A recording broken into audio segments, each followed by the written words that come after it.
All right, thanks everybody. Thanks for having me. Thanks for coming from your living room or wherever you are these days. This paper is The Missing Middle Managers, Labor Costs, Firm Structure, and Development. This is joint work with Jonas Hjort, who's at the business school at Columbia, and Hannes Malmberg at the University of Minnesota. Since I'm at the Federal Reserve Bank, you'll see the disclaimer you all know and love from your own work at the bottom. So what's this paper about? The underlying motivation for this research is that economic development is associated with really large differences in how production is organized. So if you go to the typical poor or developing country, you'll find that the majority of the population, and often the vast majority of the population, is self-employed. So they produce something inside their own house or on the street by themselves. Among the minority of people who are wage workers, most of them work for small and slow growing, I call them here establishment firms, meaning the firm is only one establishment, there's no others. And it's operated by an owner manager. And that means simply that the person who provides the capital and who is the residual claimant also manages all of the workers and all of the business on a day-to-day basis. And this is just a long string of citations for where all that evidence comes from. By contrast, in rich countries, most workers work for wages. And in fact, most of them are in what I'm going to call today a modern business enterprise. What I mean by that is a firm that is large. It's large in two senses. It has a lot of employment, and typically it's a multi-establishment firm. Another characteristic of that firm is that ownership is separate from management. And that's easiest to think about with incorporated firms that are listed on stock markets. In that case, the owners is just whoever happens to hold the stocks. And that's clearly different than the CEOs or the managers that actually make the decisions about what the firm should do on a day-to-day basis. These facts are well known, and there's a large literature out there that thinks about both the causes of them. Why is it that poor countries have so many small firms and so much self-employment? There's ideas like, is it financial frictions? Is it sectoral differences? So, there's a literature out there that thinks about that. And also a literature that thinks about the consequences of this. Maybe because poor countries have so many small or slow-growing firms, they can't do much innovation, they're out of touch with the world technology frontier, they're not very productive, et cetera. More specifically, what we're motivated by for today is really, to be honest, it's a book by the economic historian Alfred Chandler from 1977 called The Visible Hand. And in that book, he studies the evolution of the modern business enterprise in the United States. So basically, he asks, in the context of US history, between about 1800 and World War II, where did these businesses come from? These big modern factories, how did that develop? And he argues that a key piece, and perhaps the key piece in the US history, was that we had to develop middle management. So let me stop and define what I mean by middle management. Today, I'm going to really mean everybody who's in the firm below the CEO, but who doesn't produce. It's all the people who set strategy, they allocate the resources, they buy the inputs, they create the market for the outputs, they coordinate the production. So in terms of occupational codes, if you know those well, that is most of management, business professionals, business associates, and clerks. Okay? And what he documents is that in the United States, these people were a necessary ingredient. They did not used to exist. The US didn't have middle management in 1800. And this is sort of a professional class that grew and made large firms possible. And the idea is really simple. Once a firm is large, and especially once it has multiple establishments, the person who owns the firm can't talk to all the workers, can't control all the workers on a day-to-day basis. There needs to be some other way of communicating and spreading information from whoever does own the firm to all the employees. That's middle management. More specifically, or to get really to the point of our paper, what we're up to is we're going to establish that there's a high relative price of management in developing countries today. We're going to argue that that's an important ingredient for why you see so few large firms in developing countries. So I don't do long introductions. This will be the last slide of the introduction. This will tell you the paper in 3 basic steps. The first step is to use a proprietary database to show that the price of middle management varies little with development. And let me explain, as I do this, what's the key challenge? What's the difficulty? Why aren't these things already well known? For the price of middle management, the challenge is that we already know that the quality of middle management varies a lot across countries. This is what Nick Bloom has been working on a lot for the last 10 to 15 years. He goes to different countries and he assesses the quality of their management, how well do they do inventory control? How well do they do human resources? And he finds that systematically richer countries have better management. So you can't just go to the census and get the wages of managers because then you're not comparing apples to apples.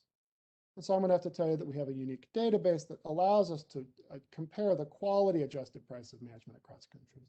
And when we do that, we're going to find it doesn't vary very much. And then there's kind of two natural things we want to do with that. So the second part of the paper is to say, okay, if the price of a middle manager in a middle income country or a poor country is about the same as in the United States, that means in a relative sense, it's quite expensive. How does that affect firms? And so in the second part of the paper, we're going to use a quantitative model to evaluate the importance of that price for the adoption of this modern enterprise. We're going to show that the high relative price of middle management in poor countries lowers the adoption share by about 27 percentage points. So that means about 27 percentage points of the economy less is organized in a modern way and is stuck in the traditional small single establishment or self-employment production. And it lowers real output by about 30 percentage points. The reason you need a quantitative model here, and kind of the key challenge for the second part of the paper, is that of course we're not going to try to argue this is the only reason why poor countries have fewer large firms.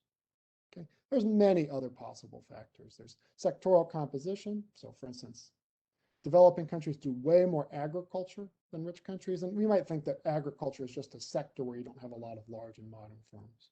They face more financial frictions. They have less access to electricity. So there's a lot of barriers, and we're going to use the model to quantify this one piece. And then the third part, and sometimes I get to this and sometimes I don't, we'll see how this goes, is to think about why the relative price of middle management varies so little across countries. Why is it that it's so high in poor countries today when it was not, and I'll show you this eventually, why it was not ever very high in the United States.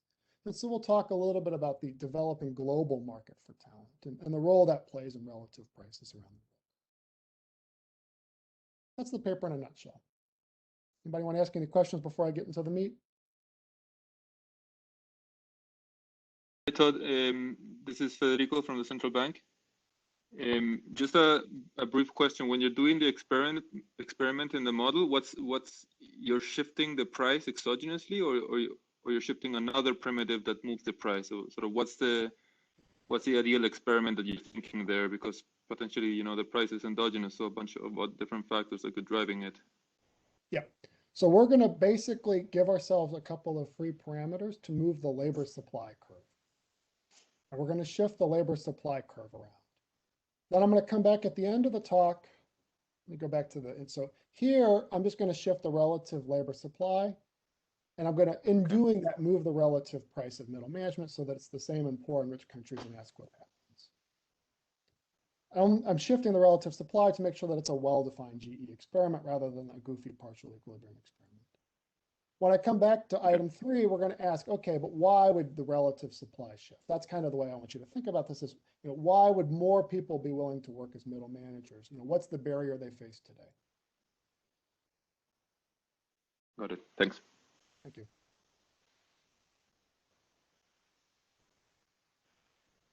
Okay, so then the talk just follows those 3 parts in exactly the order I told you. So I think actually probably the key driving force for this paper, and the reason we can write this, is that we have access to a proprietary compensation database. Proprietary here means it belongs to a private company, and I can't reveal their name to you, and I can't ever let you see it, and so on and so forth. So I'm throughout this talk going to call it the company with a capital C, which is kind of a little joke because in the United States, that's what people call the CIA. Anyway, we think it's funny. So we have access to the database of what it is it's a compensation consulting firm. What do compensation consulting firms do? You would hire them to help you figure out how the pay at your establishments compares to pay of your competitors. That's what they do. These companies exist throughout the world. There's large ones in the United States. If you want to understand whether you're paying your workers well relative to the market, you can hire a compensation consulting firm here. There's a lot of them throughout Europe. They exist in Japan, etc. We have access to the database of a particular compensation consulting firm that specializes in developing and emerging markets. That's a little bit different. Really, they're kind of unique in that sense. And as I said, you hire them if you want to benchmark your pay to the local market. And so basically they get hired if you want to know, am I paying my accountants in Kenya in line with the market? Or if I want to know if I'm paying my middle managers in Colombia in line with the market, this is a leading company that you would hire to do that. To understand the nature of the data we have access to, it's kind of helpful for me to explain to you the transaction that goes on. What is it that this company sells? What do they do? So a typical case for them is that a client, and again, I'm not allowed to reveal the names of the client, so I'm going to call them client and company. The client will hire the company. As I'll show you in a minute, most of our clients, although not all, are multinational firms. So when a client hires the company, what they do is they select one or more establishments that they want the company to benchmark. The company employs a large number of people called job analysts. What job analysts do is they interview the workers inside these establishments. Okay, so they talk to them over the phone about what are the skills that these workers have, what tasks do they do on a day-to-day basis, and what level of responsibility do they have. And that's going to be really important because when the company benchmarks pay, they do not take the job title that's reported by the firm literally. And instead, they give every group of workers a new job title, which is standardized across countries. So in practice, what they're doing is, a typical example would be that you have a client, the client hires you and says, we want to know whether our workers in Nairobi, Kenya are being paid in line with market. You go to the first set of workers who are the accountants. You interview them and you discover that based on their responsibilities and skills, they're not really doing an accountant's job in the global sense. They're really junior accountants. Maybe they're even bookkeepers. And that's important for you to know because when you go and compare them to the market, of course you want to compare them to other people of a similar skill level. So you want to compare them to the junior accountants or the bookkeepers, not to accountants. And so this is actually a fundamental part of the company's business proposition. They're selling the idea that we can tell you how your workers are paid relative to other similar workers. And so this is a big deal for them. And this is one reason why we think we have something that is quality adjusted price of middle management, because they have done this occupational adjustment in the background. What I just described to you is actually the very typical finding. In developing countries, we have access to some of their reports. What they're doing is systematically, they tend to be downgrading workers, meaning that after they do these interviews, especially, I'll talk a little bit today about Sub-Saharan Africa, especially in Sub-Saharan Africa, they find that after they interview the workers, they don't really do the job they say they do a lower level job. Okay. So after they've decided what your job is, in the sense that they can compare across companies within the country and also across countries, they collect how much they're paid, which is their gross salary, base salary. They also collect information on bonuses and any other income you get, which is in-kind income, like if the company hires a driver for you, it pays your house. Once they have the information on what your workers do and how much they're paid, they compare them to the firms in their database. And then they report to the clients, here's how your accountants are paid relative to the local market for accountants. Local here means the same city of the same country. So accountants in Nairobi of your competitors. Once they're done telling you how your workers compare to the market, they add your data to the database. And so when they're comparing pay to the market, what is the market? The market is simply all of the data provided by all of the past clients. And so that's what's kind of really interesting for us. We have access to the database as of 2018, and all it is then is the cumulative record of all of the reports of pay from all of the clients in all years leading up to that point. So the way we're going to describe this is what is the actual pay provided by these firms to their workers, but with standardized job titles that are comparable within and across countries and firms.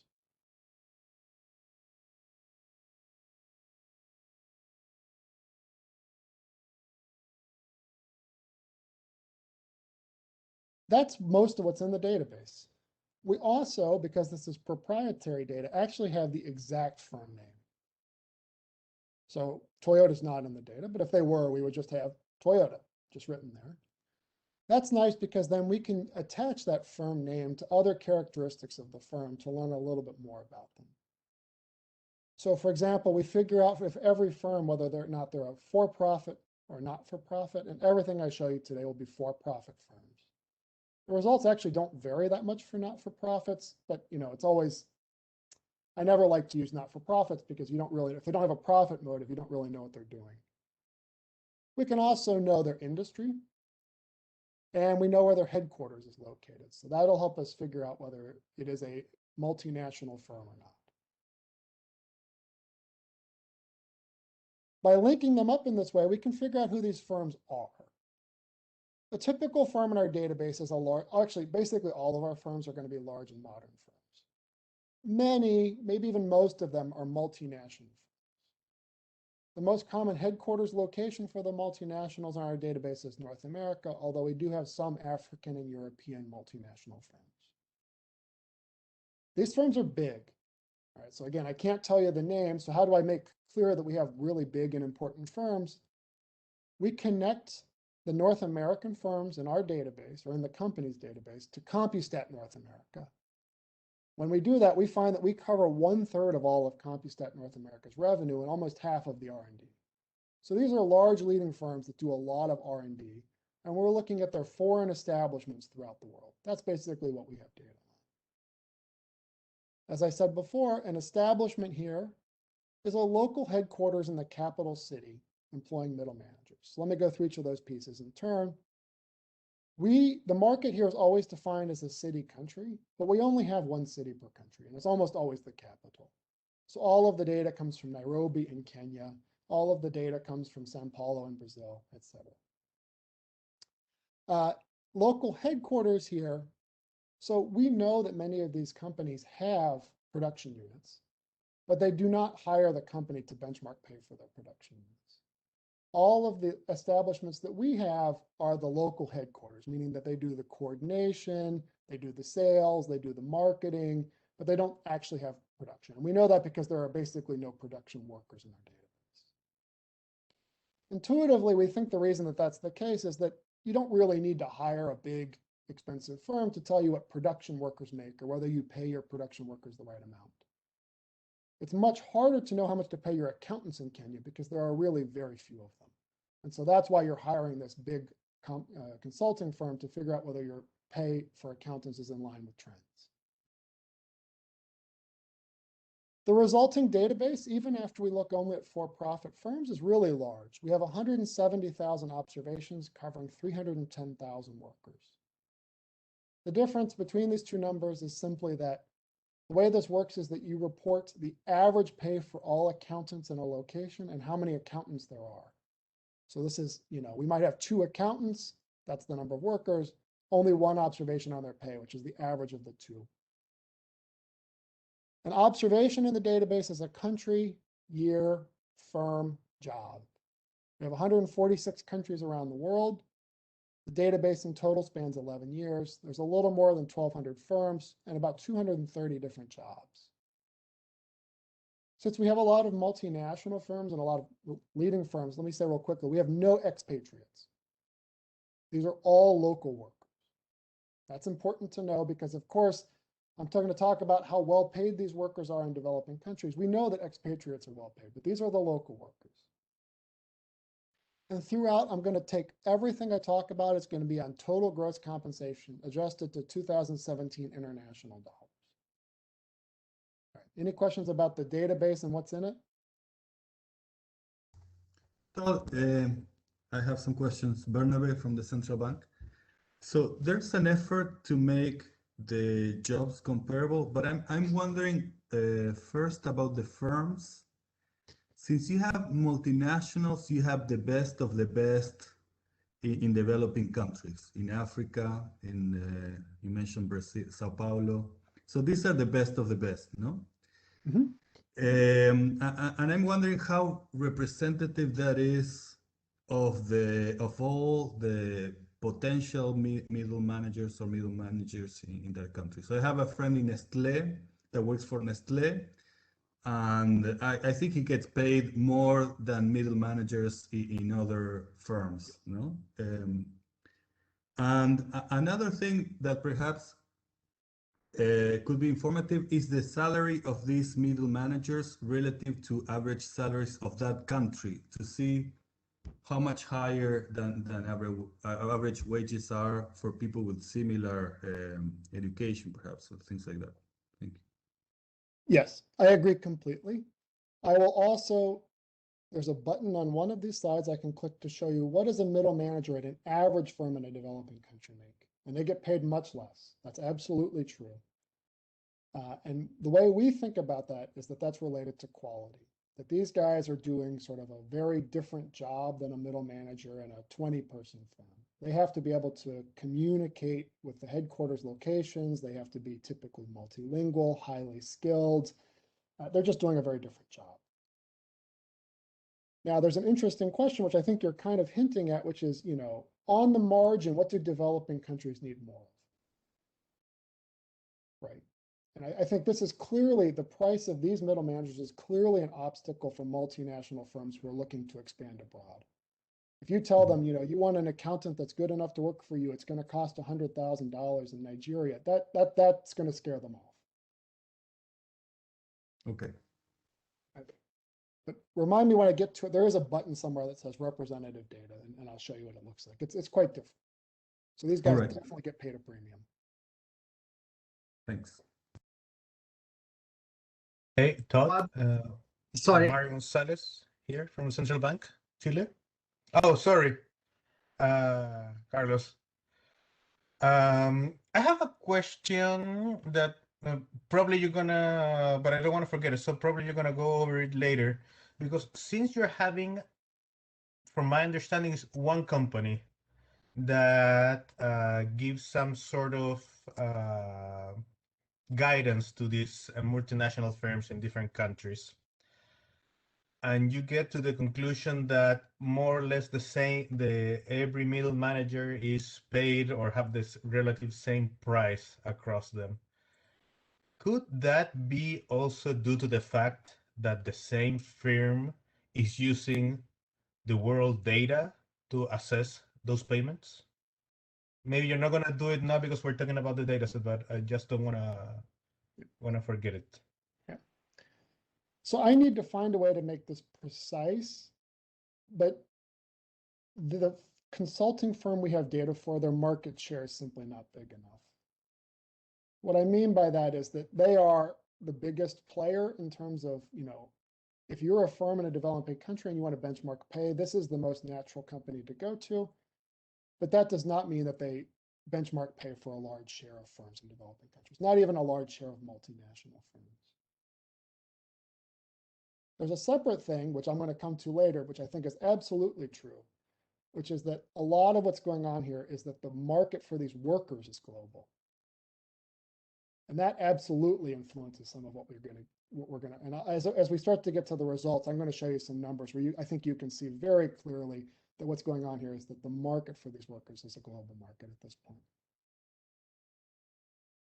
Yeah, but one of the inputs that this company that you call uses to assess the payments is the database that they have on same manager. So there's going to be an influence there.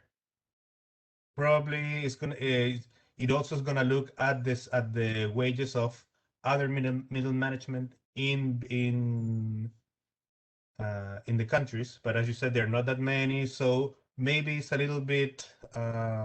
I would be more comfortable if you have data on more than one company that assesses these middle manager payments. So we'll come and verify these findings with a second company. It's not a compensation consultant, but I'll show you that in it'll take me about 15 minutes to get there. So, Okay, thank you. and I'm sorry, there was another question. Yes, Todd.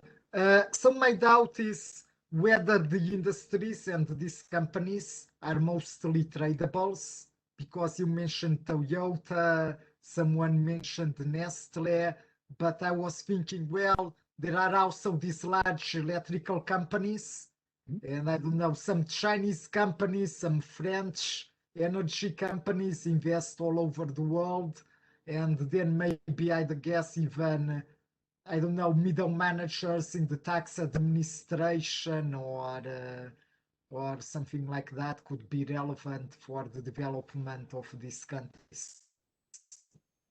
So it's a mixture of the two. We have some tradable industries, natural resources like oil would be the obvious one. We do have a little bit of manufacturing, not that much, honestly. And then for non-tradables, we have services like finance and telephone, things like that. So we have a mixture of the two. We've looked at the differences across industries, like do some industries pay more than others? We don't really see much there. So I'm not even going to show it to you today. We've never found much interesting in that aspect of the data.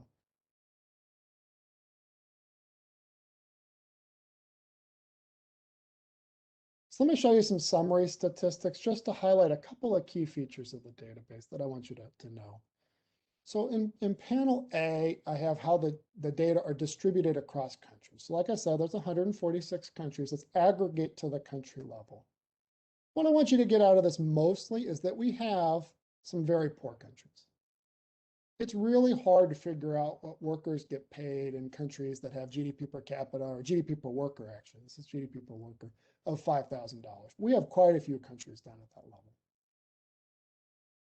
The second panel is on firms. There's 1,200 firms. And again, a firm is a parent here.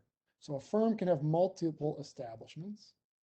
What I'm showing you here is that most firms appear in only one country in our database, but some firms appear in more than one country. So the 90th percentile of firms appears in 3 countries. And the leading firm, we have one firm that appears in, I think it's 65 countries in our database. That's going to be useful and interesting for us because our second quality adjustment is that we're going to compare pay for the same job and the same firm across countries. So think about it as, again, Toyota's not in our database, so they're a good example for me. Imagine I had a Toyota location in Kenya and I had a Toyota location in Korea, and I had accountants in each. Well, we would probably imagine that a Toyota accountant is the same thing all over the world. And then I could compare the pay of Toyota accountants across those 2 locations. And that's another way to think about adjusting for quality of workers. All right. One last thing I have to say before I start showing you results, just to give you a sense of what's going on here. This database, it should be obvious, but let me belabor the point. The firms that are in our database are weird by local standards. Okay, they're not at all representative. So what I'm doing here is I'm plotting the occupational distribution in black of the workers who appear in the company's database. Who do we have? We have managers, professional workers, technical workers, clerical workers. That's who's in this database. In the gray, I'm going to a representative survey, like a census or a labor force survey, and I'm looking at the occupational distribution of workers that appear in representative surveys for developing countries. Who's in the what's a typical worker in a developing country do? Sales, farming, trades, elementary work. They're just totally different. I want to make that clear. If you want a nice way to think about who these workers really are, what I'm comparing them to here, this is the same black bars. And I'm going to the US, the CPS, which is just a representative data set of the United States. I'm looking at workers in the business service sector. Okay, so these are people who work for firms that provide services to other businesses. They do legal services, accounting services, etc. The occupational distribution of the company's database looks a lot like the US business service sector. Okay, so that's, if you want to think about who's in the database, that's who it is. It's managers, it's accountants. There's human resource officers. They do like payroll stuff. jobs analysts, finance officers. Those are the job titles we have.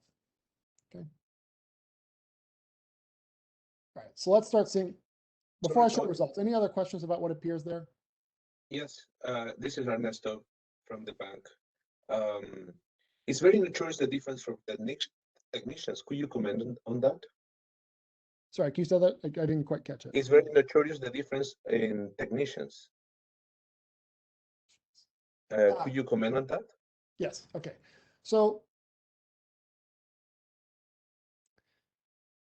there's a difficulty in this that you have okay.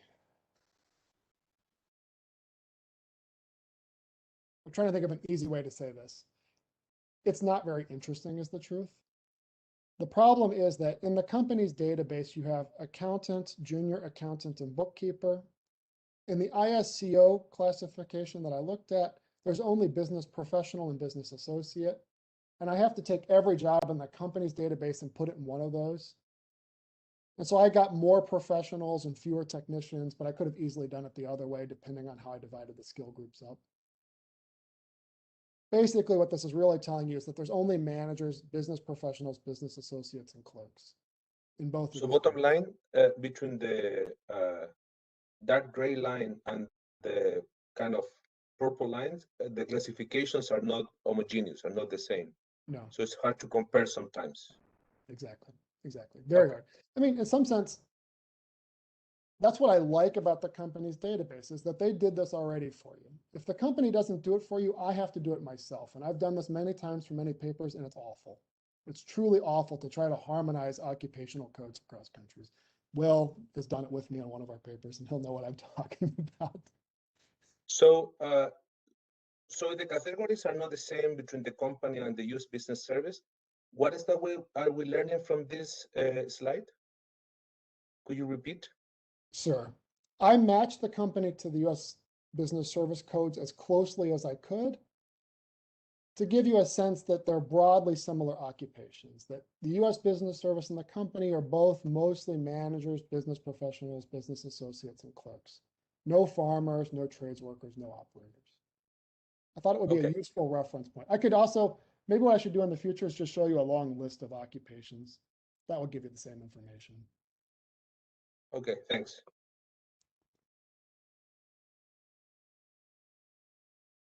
Okay, so now that's what's in the database. What do we learn from it? What I'm going to do is I'm going to regress wages of workers. I have a worker in country C, year T. He works for firm F and he does job J. I'm going to regress that on the GDP per worker of that country. And eta is going to be the key parameter I care about. And that tells me as I go to a richer country with a higher GDP per worker, how much do the earnings of these workers rise? And I can control for lots of controls. And that's kind of the X vector. So what column 1 says is, imagine I don't control for anything. I just ask, how much do the earnings or the wages of these workers rise with GDP per worker? That's about 0.16 if you just don't control for anything. Okay. And then from there, what I'm going to do is I'm going to start controlling for job fixed effects. And the reason that's important, remember, the job adjustment is what these analysts are doing to try to make the workers apples to apples comparisons.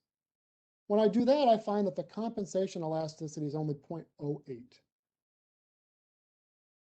The last thing I can do is I can look within the same firm. This is what I told you earlier. Imagine I take Toyota and I compare Toyota accountants across countries. Once I control for job and firm, either by adding different fixed effects or by doing interactions, I get that the elasticity is basically 0. An elasticity of 0 means that whether you go from the poorest country in the world or the richest country in the world, the pay is about the same, these middle managers. An elasticity of 0.08 means that the richest countries in the world pay about twice as much as the poorest for the same worker. That's kind of the magnitude of the differences that you see in the data.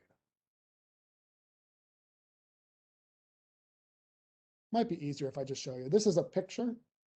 I'm plotting on the x-axis here GDP per worker, and on the y-axis is just the average compensation of the middle managers in our database. This is with no adjustments for anything. It's the simplest version of the data, and every dot is a country. And so this will just give you a sense that in the richest countries in the world, middle managers get paid on average about $65,000 a year. In the poorest countries in the world, it's maybe $32,000 per year. Of course, there's a lot of heterogeneity along the line, especially if you don't control for job fixed effects. But the main point here is that there's not a lot of variation in how much these workers get paid. Now I'm looking at it and realizing that Chile is a low outlier. That's dangerous. Maybe I should go back. So that's the main finding of the paper. Much of the rest of the paper is going to be trying to understand about why that is and what that means for businesses. But let me delve a little bit into heterogeneity, because we do know some things about the firms and the jobs. So the first thing I want you to know is that the variation in pay is small for all types of firms. So if we put in industry fixed effects, that doesn't do much, as I said before. Maybe the more interesting thing is to look at firm types and compare foreign and domestic firms. So these are the multinational firms. These are purely local firms.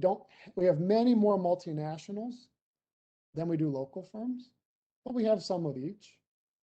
If we compare how pay varies across countries, you can see the elasticity is very similar. So pay in developing countries is high, whether it's a multinational firm hiring accountants or a local firm hiring accountants. Where you do see a lot of variation is when you break this down by skill group. So the company's database, this is true of all compensation consultants. They always have a measure of skill in their database. And I'm aggregating that a little bit to make sure that I don't disclose any information about who the company is into 4 groups. Okay? So there's 4 skill levels here as they have ranked them. The bottom is workers who don't do management at all. It turns out that we do have a small number. You can see about 10,000 observations of non-managers. These are people who do things like driver or guard. They just happen to work at the firm where all the managers work, and so their pay gets benchmarked. Then we have low-skilled managers. These are people who do things like secretaries or administrative assistants, bookkeepers in here. A medium-skilled manager, this is somebody like an accountant. And then the highest level of skill we have are people who are doing things like senior executive. Okay, we don't have any CEOs in the database, and we don't have a lot of like chief operating officers. I think it's like 3 or something. So this is kind of the top skill level that we have. What is the main result here? So remember 0.08, that's the elasticity, that's how much pay varies across countries for the total. And now as we compare them across these occupation codes, we see what I find to be very intuitive. At the bottom, pay varies much more. And that means that the pay for drivers is much lower in developing countries than in rich countries. As you move up the skill levels and you go towards the top, at the highest skill level, the pay for these workers does not vary at all across countries. This is a result, I kind of have hinted at this already. This is the first result that I think really points to the idea that there's a global market for talent. That these workers, especially at the top end of the skill distribution, they have the ability to migrate across borders if they want to. So you can't pay a senior executive in Botswana a lot less than you pay them in the United States because they'll just move. Drivers can't move. Drivers don't get to migrate to the United States if they want to. And so their pay varies a lot more across countries. I think. All right, so I'll show you the data from another country on the next slide. Are there any other questions about the main findings I've shown you?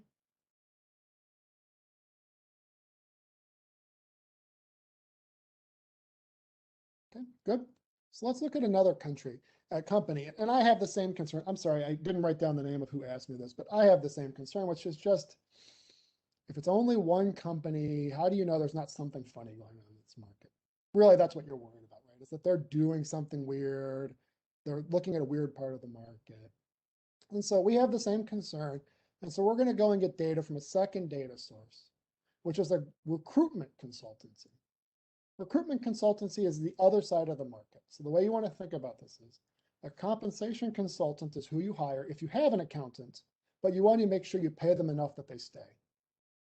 A recruitment consultant is who you hire if you don't have an accountant and you need one. The recruitment consultant will help you figure out how much to pay. They'll help you identify the right workers. And in some cases, they'll help you move the workers across borders if you need to. The consultant we're using is Robert Walters. That's where the data comes from. They're one of the biggest recruitment consultants in the developing and emerging world. They produce an annual and public what they call salary report. And the salary report lists for different regions and for some key jobs, what's kind of a typical pay they have seen in the last year. So basically, the way you think about this is they would say, in the last year, we've had to help hire a lot of middle managers, accountants in West Africa. Based on our experience in the last year, you've got to pay $75,000 to get an accountant in West Africa. That's what the report does. Okay. So we're going to focus within all of their reports on Sub-Saharan African wages. That's sort of the poorest part of the world by far. We really want to know if the high wages that we see in Sub-Saharan Africa, are those plausible? And just right off the bat, if you just open the report, this is public. You guys can see this if you want to go look it up. It's kind of fun. The salaries they list are indeed quite high. So they say that based on their expertise, you do have to pay 90,000 US per year to get a general manager in Central Africa. A head of supply chain in East Africa is 68,000. An HR manager in West Africa, that's about $80,000.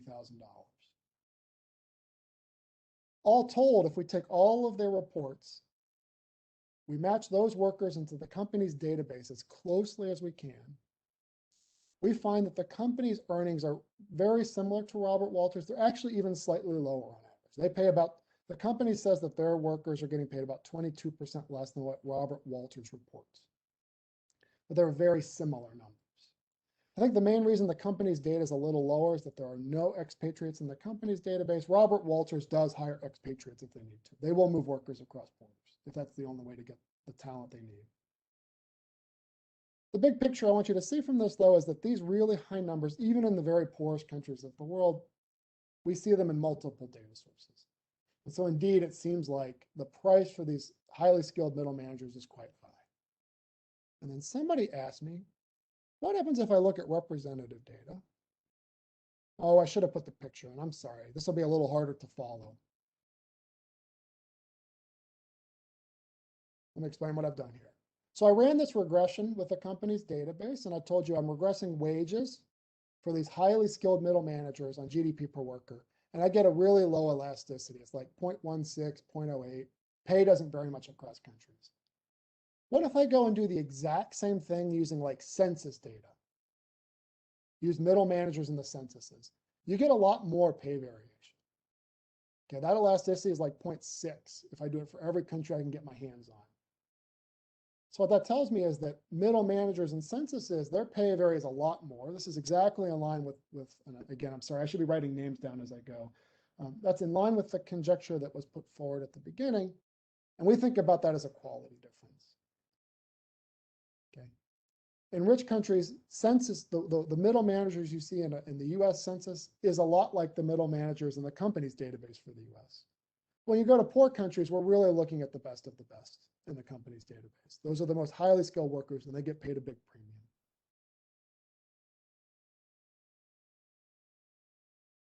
So that's the end of the data on management prices. Any questions on that?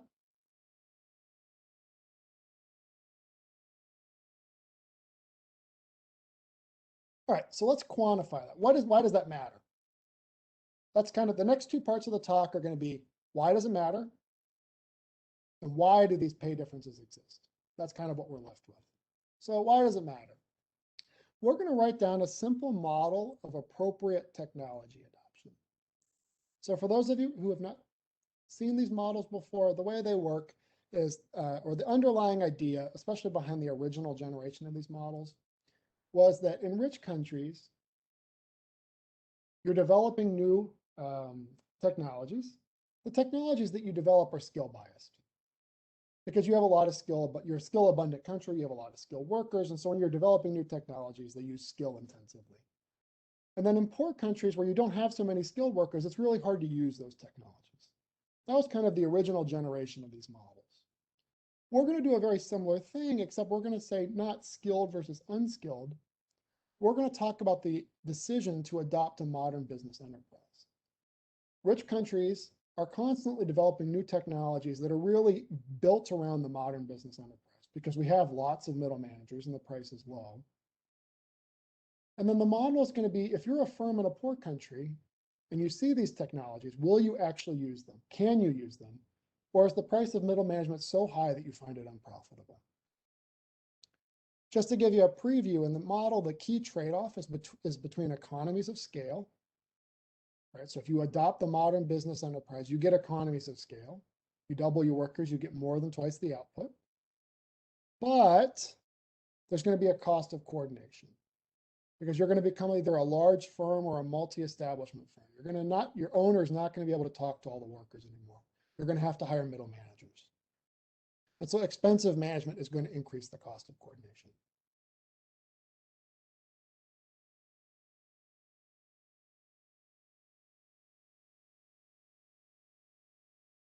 All right. So let's start with a model of what's going on in a single industry in a single country. And once I explain this to you, then I'll zoom out to the aggregate economy, but it's kind of easiest to understand if I start with what one single industry is deciding. So in the model, there's going to be free entry. Every industry has ex-ante identical firms, and they're going to produce a homogeneous output. And all they're doing is choosing between one of two technologies. We're going to think about poor countries as already using the traditional technology.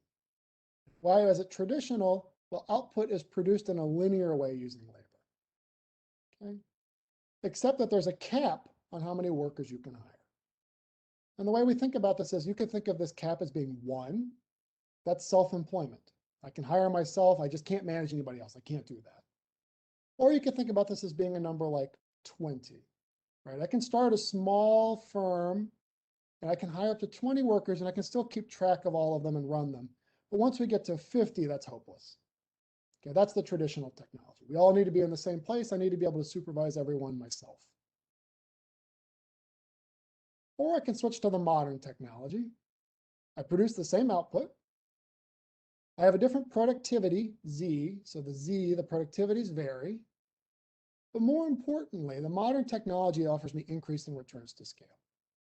Okay, so LP here is the number of production workers I hire, and eta is greater than 0. So if I hire twice as many production workers, I get more than twice the output. But I need to hire middle managers to coordinate all those guys. And so as I double the number of production workers, I also need more middle management.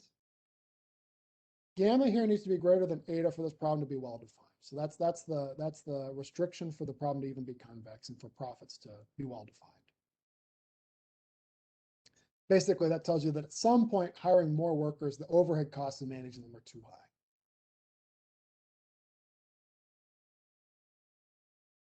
So this is the choice. This is really the heart of the model. That's it.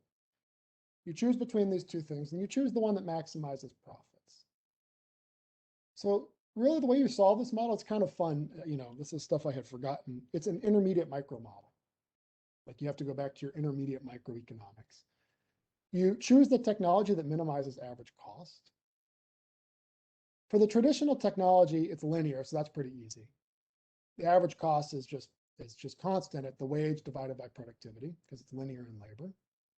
But the modern technology, you have to solve for the output level that minimizes average costs. And I don't know if everybody remembers this, but that's the bottom of the average cost curve.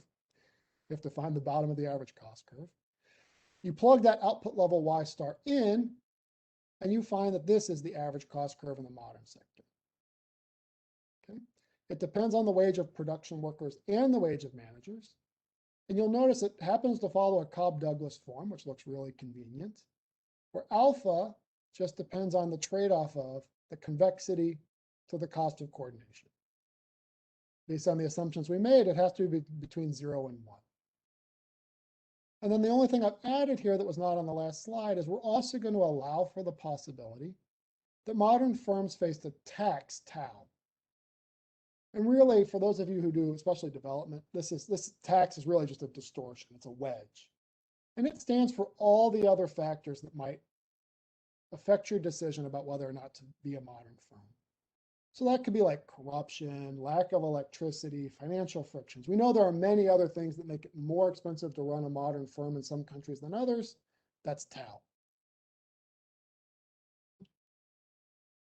Once you've found the cost curve, you just need to pick the technology that has the minimum average cost. So you'll be a modern if the cost of being modern is less than or equal to the cost of being traditional. You rearrange that equation, you find a very intuitive expression, which is that you will be modern if the technology advantage of being modern is large enough relative to the distortion and the fact that the modern technology uses middle managers more. So it depends on the relative wage of middle managers to production workers raised to alpha, which is the technological intensity of the modern sector.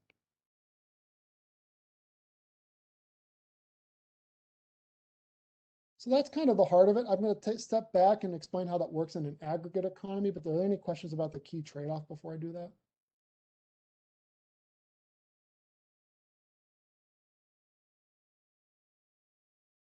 Okay.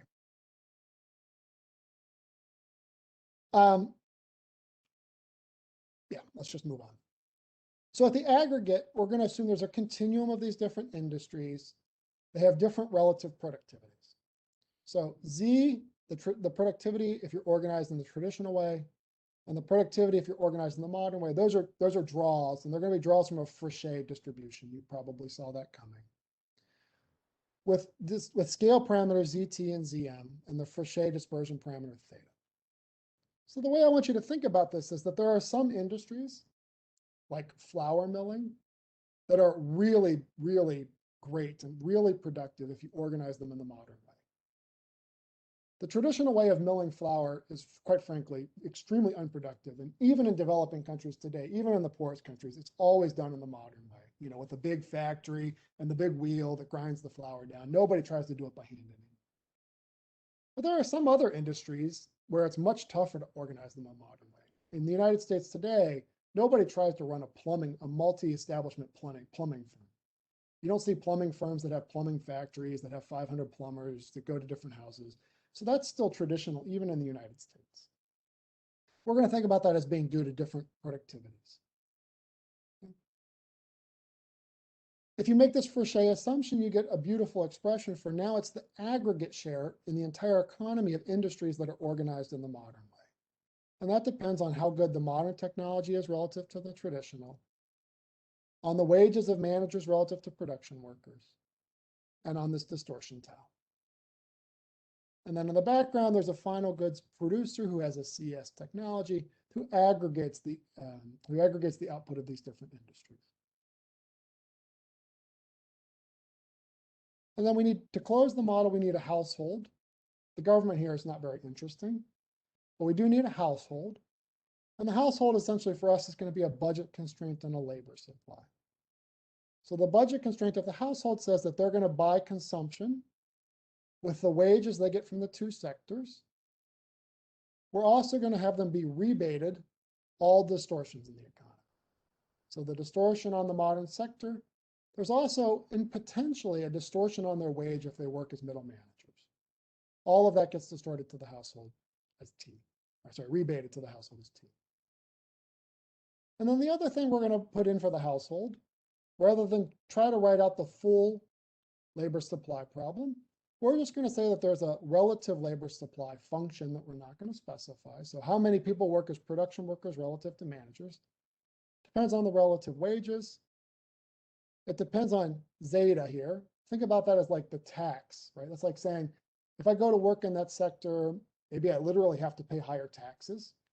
Right? Maybe I'm one of the few workers that can tax, so they tax me a lot. And then Q is going to be a non-wage shifter. And at the end, I'm going to come back and talk a little bit about education quality and how important education quality is for the supply of middle managers. So think about that as there are just fewer people who have the right training, Q.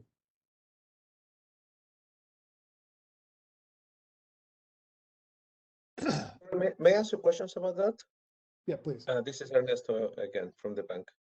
I have no problem to envision the way that you saw in the model if we interpret the L's as hours worked.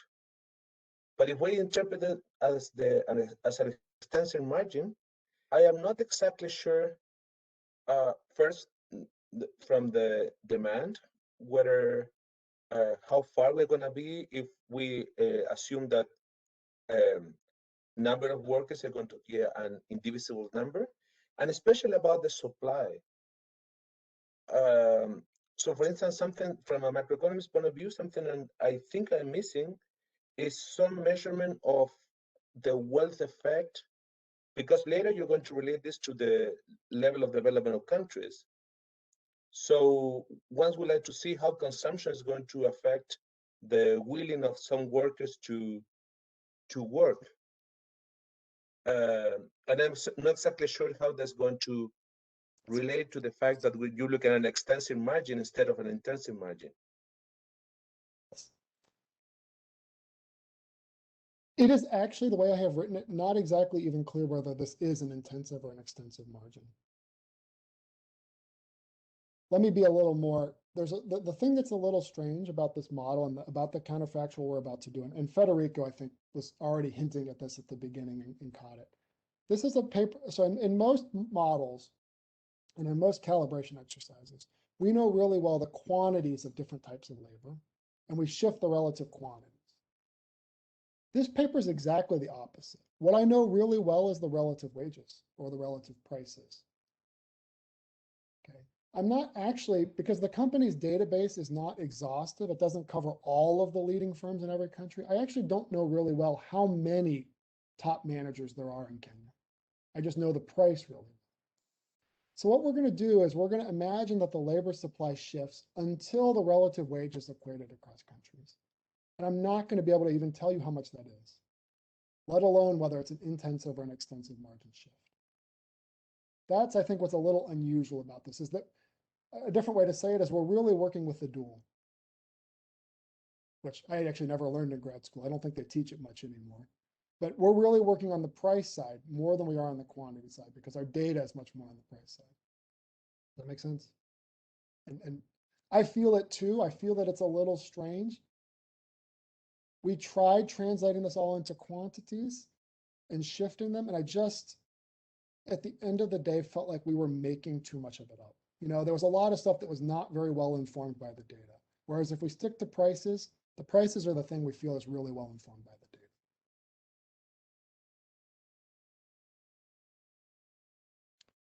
So we're going to calibrate this model and use it to do exactly the experiment I just described to you. The way to think about the calibration is really quite easy. So take that same adoption equation I showed you a minute ago, rewrite it in logs and transform.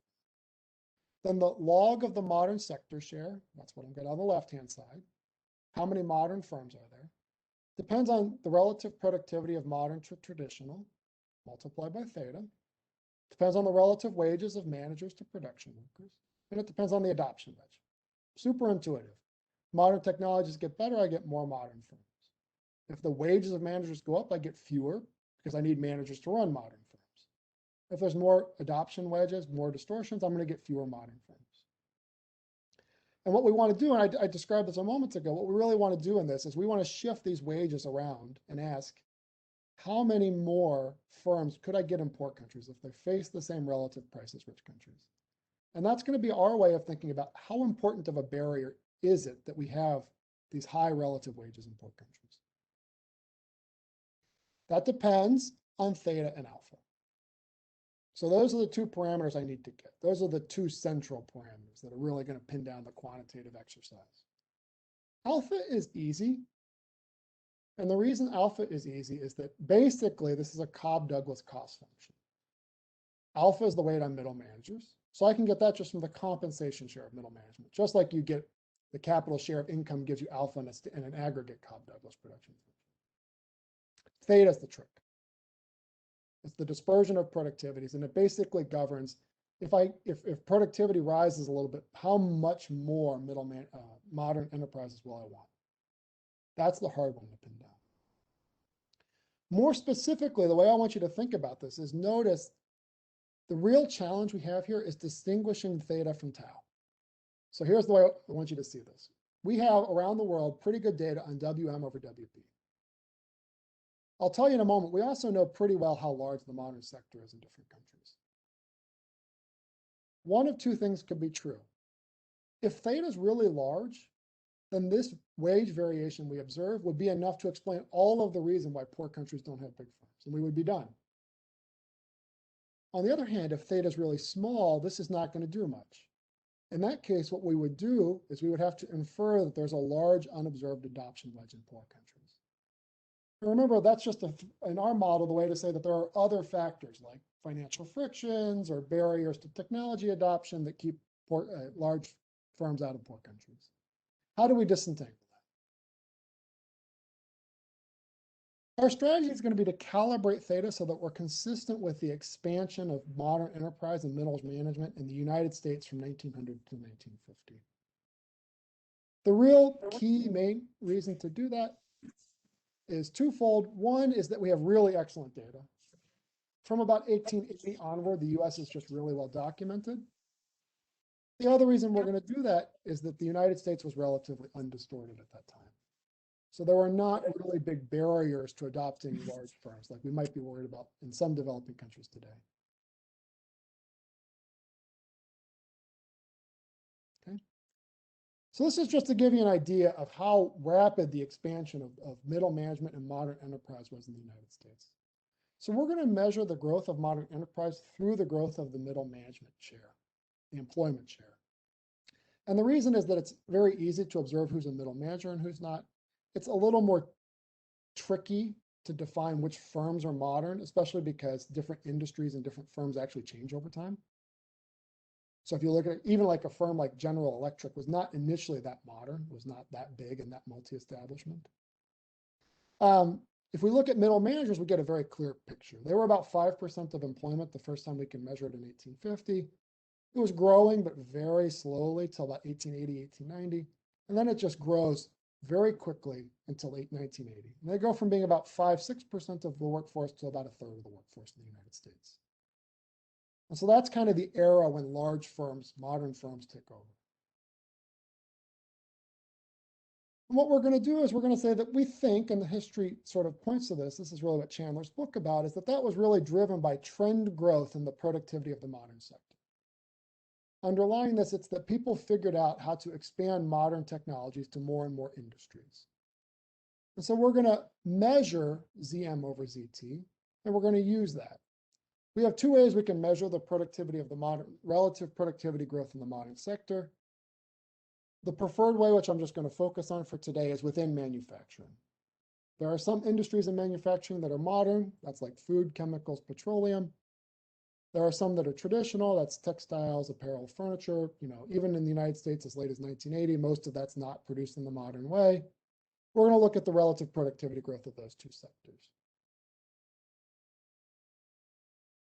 If you look in the United States, you're going to see that indeed, this is black line here is the relative productivity of modern to traditional firms. From about 1890, 1900 onward, that grows a lot, about 20 to 30%. Before that, if anything, it was the traditional sector that was becoming productive more quickly. So to go back to that equation I showed you at the beginning, we're going to use the share of middle managers to measure this. We have the change in productivity over time. We even have changes on wages. They don't move much in the United States, but we can control for that. We think this is plausibly unchanging or zero in the US context because there were very few policies that affected large firms at that time. So we're going to run this as a regression to capture theta, where theta is simply the coefficient on the productivity effect. Can I ask you something about there have been huge changes in the tax rates in the US. That's huge during this period. So I'm not so clear that it has not changed over time, no? I thought all the tax changes were on the individual side. Are there corporate tax changes during this era? Yeah, and yeah, there have been corporate taxes and also changes in the top rate tax that will affect the wages of the top managers, for example. Yeah. So I think you should control for that, no? So I can control, so we're controlling directly for the wages of managers. I could think about controlling for before versus after tax, and I need to look into that. I did not know that the corporate tax was that old. I need to go look for some data on that. I haven't looked yet.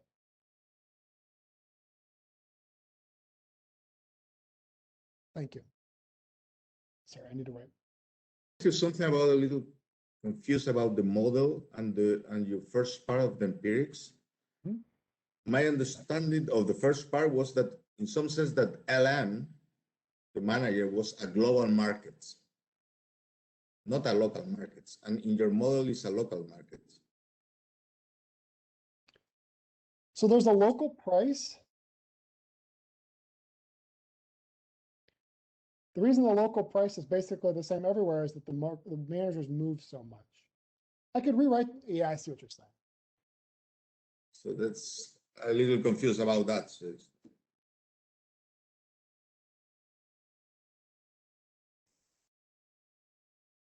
in the model, the experiment is well defined, right? I observe one wage and I can change that to another wage.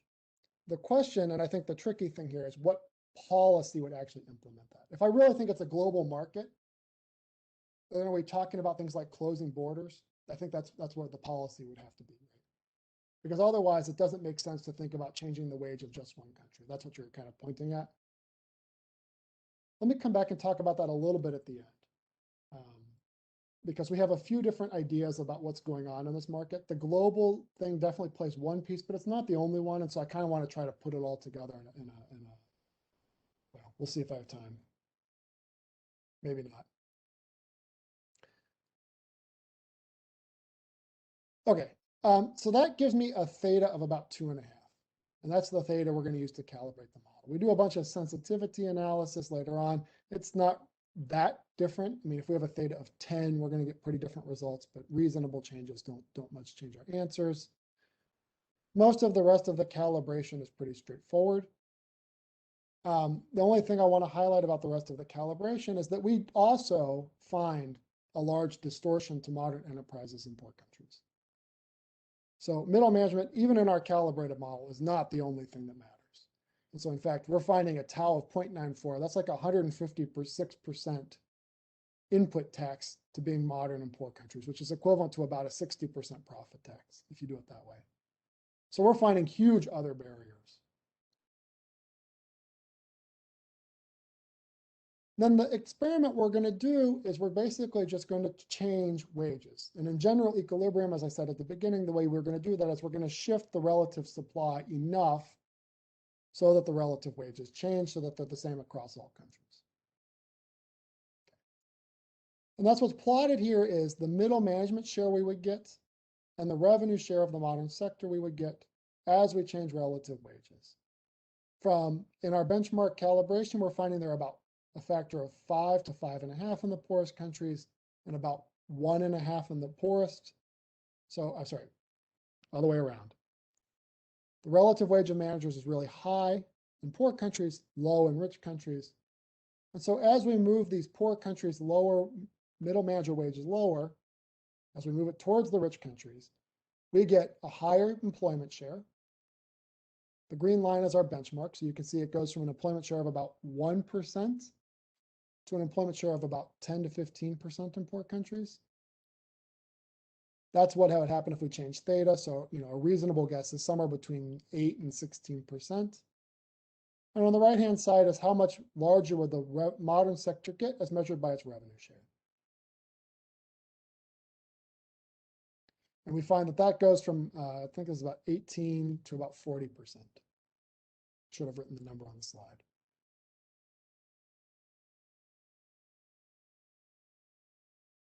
I can explain, this explains a little bit of the mechanism in the model.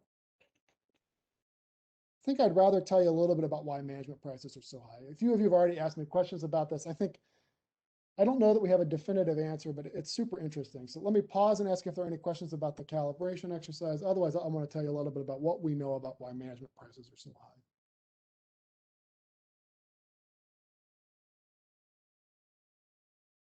All right. I'm going to take about 10 minutes to do that, and then we'll have a Q&A if that's all right with you. You guys can ask me questions for as long as you like, but probably at some point you want to go somewhere else. All right. Why are management prices so high in developing countries? I think you need 3 ingredients. The first ingredient is you need some aspect of there being a global market. That is what really helps explain why the price is exactly the same, especially for top managers around the world. We don't think that's the only thing that matters, though. We think there's other obstacles to middle management in poor countries. And so let me hit kind of 2 of the most important. The first one that really is a big constraint, especially in the very poorest countries, is just the quality of the education system.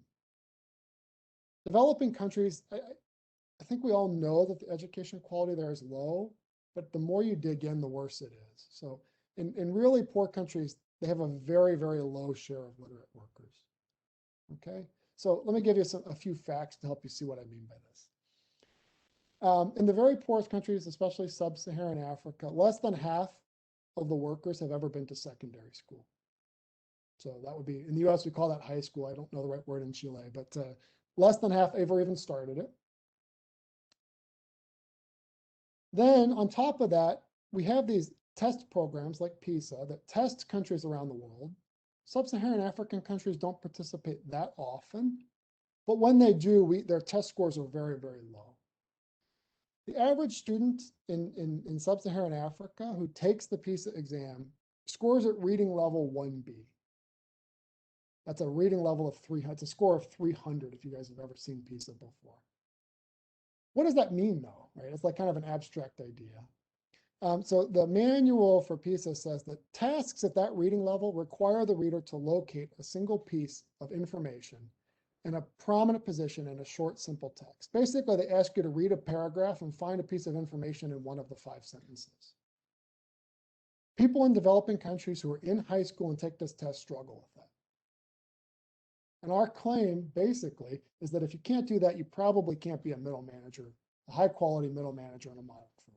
Right? You can't be an accountant if you can't read and find a piece of information in a paragraph. Now, that may seem intuitive. Let me try to put some meat to that idea. So Australia has this really cool data set called the LSAY. What's neat about it is that it links test scores that students take when they're in PISA to the jobs they choose 10 years later. And so what I've done here is I've plotted for different test score bins in Australia. So these are people who scored less than 350, 350 to 400, et cetera. What job do they have when they grow up? And you can see that the people who score very low, as would be typical in developing countries, the people who have these low scores, most of them don't become managers. And indeed, most of them don't become managers or professionals. People who score very high often become managers, and almost all of them either become managers or professionals. 80% of people who score at the top become either a manager or a professional. So this is one piece of evidence that says to us that, yes, you need a better test score to become a manager or to become a manager and a professional. What we're going to do, it's kind of a very simple exercise once you see this, is we're going to say, all right, in Australia, this is the relationship between test scores and the job you get when you grow up. We know the distribution of the population across test scores for anybody who's ever taken a PISA exam.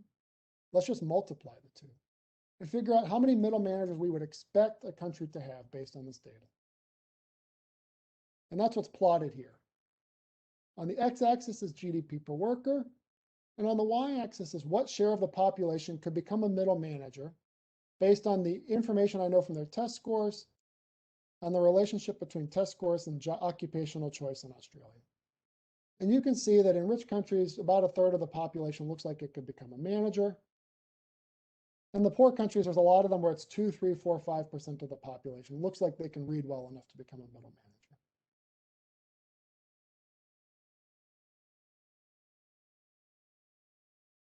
Now, in some sense, you might think that this does not allow for enough substitution, right? Maybe more people could expand. The thing that's, I think, even a little scarier about this diagram is if you go and you ask, again, all I'm doing is I'm taking the distribution of Cambodia's test scores, multiplying it by these black bars and figuring out how many Cambodians could become middle managers. The answer is about 3% of the population. Who is it that actually becomes a middle manager when you do that calculation? Overwhelmingly, in that calculation, almost all Cambodians who become middle managers score really low on tests. So that's the sense in which there just are not, in these test scores, there are no Cambodians who score above 500, which is the OECD average. And so that's the sense in which we think that the education quality in these countries, there are just too few people who are literate at even an average OECD level for them to have a large pool of managers. That's kind of the first main idea we have. Let me ask you something. It's not something related also with the competition? Because clearly, okay, if I compare maybe Cambodian, which it's a little, it could be that you can be a manager more easily if you are the only one who have I don't know, secondary education in Cambodia, but not in Australia, because are in a different part of the distribution.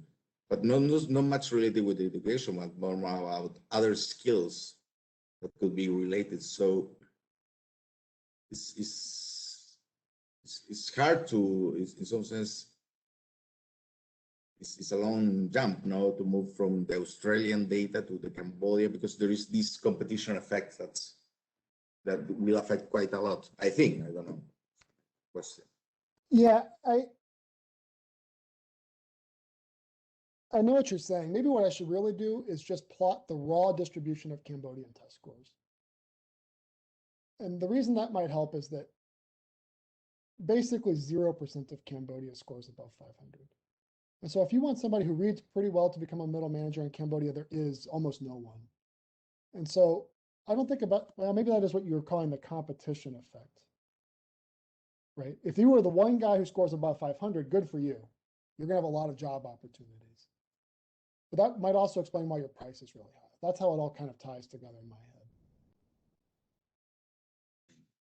head. My point is that whether it's not correlated, the thing of education and to be a manager it's not only the score there, but in some sense it's much, I believe, it's much more than education, in some sense that in particular managers in general, for example, at the university, they are not the guys who are top students in general. Yeah. In fact, there is self-selection. See, that's the guys who are more top go to the central bank, for example. Smart guys. So, but no, man, but this is something that my point. That's no, I agree with you do you think completely. that will be affect? If you look at this chart here, you'll see that the management, that's the black bars, they're really concentrated kind of in the middle. You don't have to be top. The top guys are becoming professionals. I need to format the data a little differently. The real point is that in Cambodia, there's nobody here, here, or here. That's the real issue. That's the challenge for Cambodia. I agree with what you say. So I need to format the chart a little bit differently. Let me say one more thing. I don't want to stop with just education quality. I think there's one more really obvious obstacle to why wages might be high in poor countries, which is efficiency wages. Right?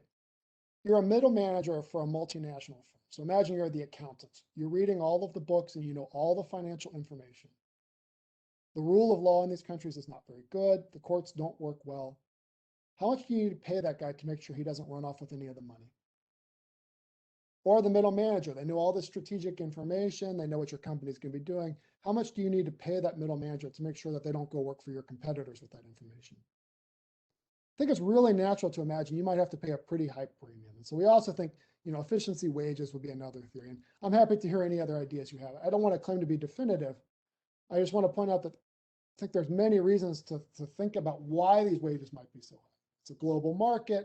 There's not that many talented workers to begin with in the poor countries. You have to pay a high efficiency wage to make sure that they actually do their job because the courts don't work well and don't enforce contracts. I don't think we have a definitive answer yet, but I think there's many interesting hypotheses here. I was told I should try to finish a little early so we can discuss, so that's what I've done here. So the conclusion, the paper is really about establishing three things. The real price of middle management doesn't vary much with development. Once you adjust for PPP, for cost of living differences across countries, and you look at an apples to apples comparison. Could be something related with the type of firm that are in developing countries. Some sense that the family issues are much more important in terms that sometimes some kind of inequality. Sometimes there is a structure in the economy and in general in Latin America, there are these family companies that tend to hire your son or your nephew, so you will pay more because it's your son, it's your nephew, something like this. More that the structure of the economy that could affect that. I think it's quite impressive, your number, that there is not a premium in the top of the. It's very impressive. So you need a lot of explanation for that. But it's really impressive that there is no changes in wages in the top managers. Okay. Yeah. It's fun to get such a precise zero.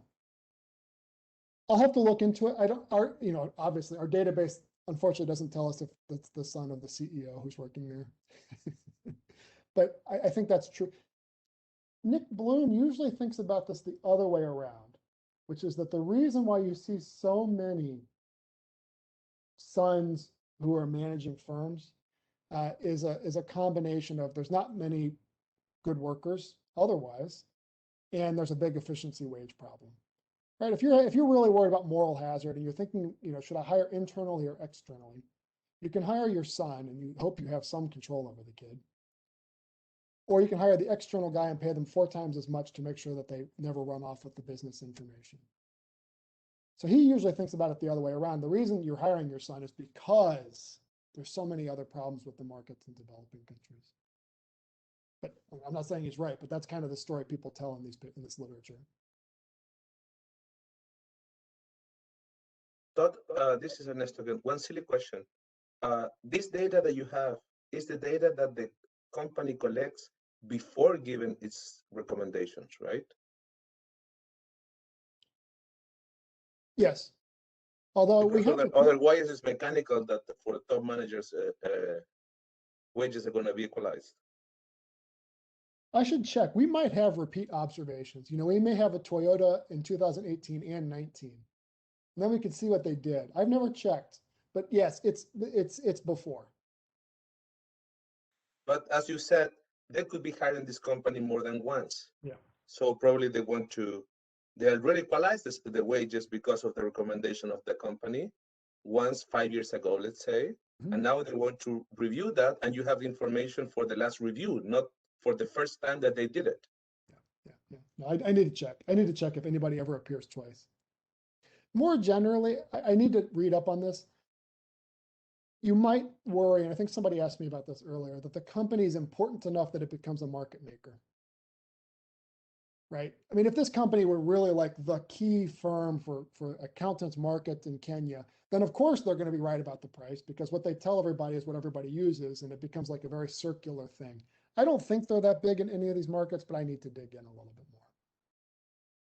Because another way of saying the same thing is that it's kind of weird that these firms are hiring the company, because their expectations is that for the top guys, the guy probably where they're more interested about, the wage difference is just 0. So why paying someone to tell them that they're doing okay? That's a good question. We've asked the company, we get to talk to them a little bit, and we ask them, why do people hire you? And they do tell us 2 things. They said one thing is that, especially for the more mid-level jobs, their clients don't know. They don't know what an accountant is getting paid, and they're terrified that one day their accountants are going to quit and they won't be able to find them. And so this is like a preventive step for them. I'm going to find out what the accountant's paid. If I'm not paying close to the average market, I'll raise my pay. I don't want them to leave. The other thing they do that's kind of fun is that they hire the company to help them compare pay across countries. Right? You can ask the company, I've currently got workers in this country, Kenya. What if I hired similar workers in Indonesia? What would that cost me? And then they can give you a sense, and that can be useful for where to expand your company, where to put new establishments. They kind of have unique information on that. But from an outsider point of view, from an economist point of view, a firm may like to have this international comparison exactly because it's so worried about the workers that could easily move across countries. Mm-hmm. So all the intuition tells you that they're interested on the guys on the top, not the clerical guys. For them, the comparison is meaningless because those guys cannot move internationally. So you just need to pay them more than your local competitors, and that's it. I mean, again, from an outsider, if the firms are telling the company that, well, that it should be, you know? Yep. I'll ask the company guys next time I talk to them. My impression from reading reports from other areas is that it's the middle top that's the real killer. At the end of the day, the very top guys, they're mostly expatriates, even today. You know, if your East Asian head manager, your South African head manager, that's still somebody who mostly comes from the United States or Europe. But the people below that, they're not enough to go around. And there's whole articles about how they call this. Anyway, this is what it's called, the war for talent. It's like all the companies view themselves as being armies fighting over the talented guys. And then the articles are things like, how do you win the war for talent? And then who they mean is they mean like top accountants, senior managers, things like that. And there's all, I could tell you, I mean, if you guys want, I can tell you for 10 minutes, all the different tricks and strategies they try to get these guys. But, you know, we tried to read a bunch of this to make sure that, is this market really that competitive? I mean, it's almost, you know, I don't know anything about this. It almost seems incredible to me. Maybe I should go manage a firm in East Africa.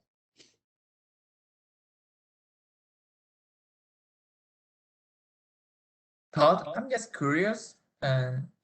Does the company's data include sort of the average information on certain countries? And I wonder, how do they get, so if they were to first to check a position in a country that they never worked, how do they get the information on that? Or they don't just, what's the first guidance location? No, like I've wondered this so many times, right? Because obviously, if a company comes now, they cover most of the world and they have a pretty good span of the jobs. And then and they won't quite tell me how they started, right? I mean, it's kind of an obvious thing. So at some point, they must not have really been doing what they say. Okay, but currently the entire data is supposedly made of their clients, not any outside information. Not supposedly. I got worried, so I checked. I found some of the reports they've given to clients. And it says, you know, you asked us in 2019 whether you were to market, and they go to accountant. And I can see the numbers they tell them it is the market for accountants. I can go to the database and recreate exactly what they reported. Okay. So, you know, in the later years, they're doing exactly what they say. It's just that if you think about it, at the beginning, I mean, the first client that hired them cannot have gotten a market comparison based on past clients. It's just not physically possible. So what were they doing? And I don't know if nobody remembers or if they don't want to admit. I've never gotten a clear answer. I'll say this, you know, since you don't know who the client, who the company is, I can say this. It's a bit funny. They're basically giving us data and we're really not giving them anything. So I ask my questions, but I try not to be rude.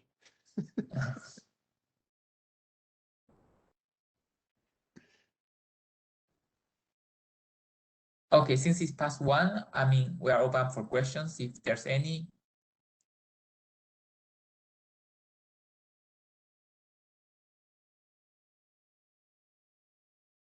Okay, otherwise, we're going to move to the practice session with the panelists who want to remain. And